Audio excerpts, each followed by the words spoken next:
So that was one of the big things that you did last week. The other big thing, and there were multiple, was dropping the diss track on Friday morning. Did you want to say something? Yeah, no, and I just wanted to clear the air like a little bit too. With people are like, oh, which fight are we going to watch? Shakur Stevenson or Oscar Valdez, or are we going to watch Serrano and Taylor? The answer is both fights. Both are amazing fights, and unfortunately they're on the same date.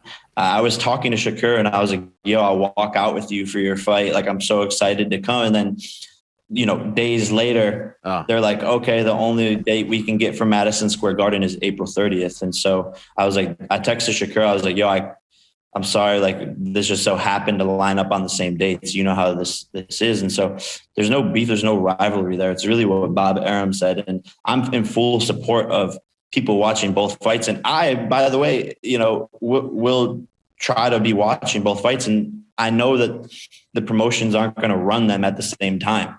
So I'm still going to watch their fight, on my iPhone while I'm at the event, if it lines up with the times correctly. And I appreciate that. So the diss track, why did you make this? It was, first and foremost, it's needed, and people seem to forget that Dana White started harassing me and talking about me before I started going at him, saying my fights are fixed, or I'm not fighting people in my weight class, and basically criticizing me, saying I'm not a real fighter. And so that's really where the drama started. It was in one of his post-fight press conferences. And from that moment on, the feud has just gotten bigger and bigger and bigger. And I've gotten increasingly more involved in the fight game and increasingly more involved in passionate about fighter pay. And I said it a while ago, like, yo, there needs to be a fighters union.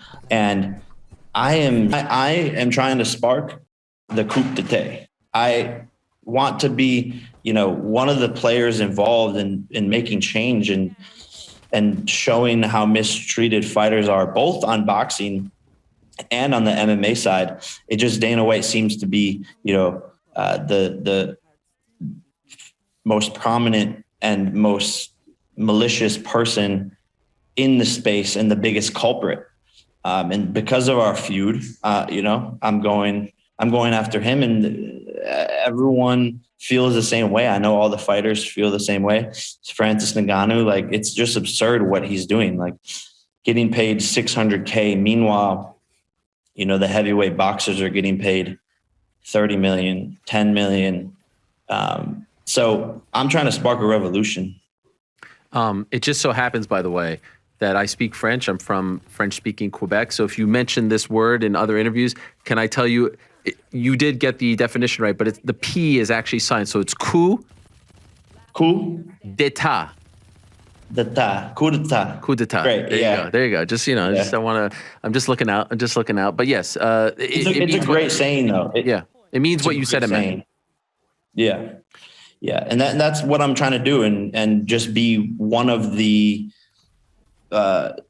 spokespersons.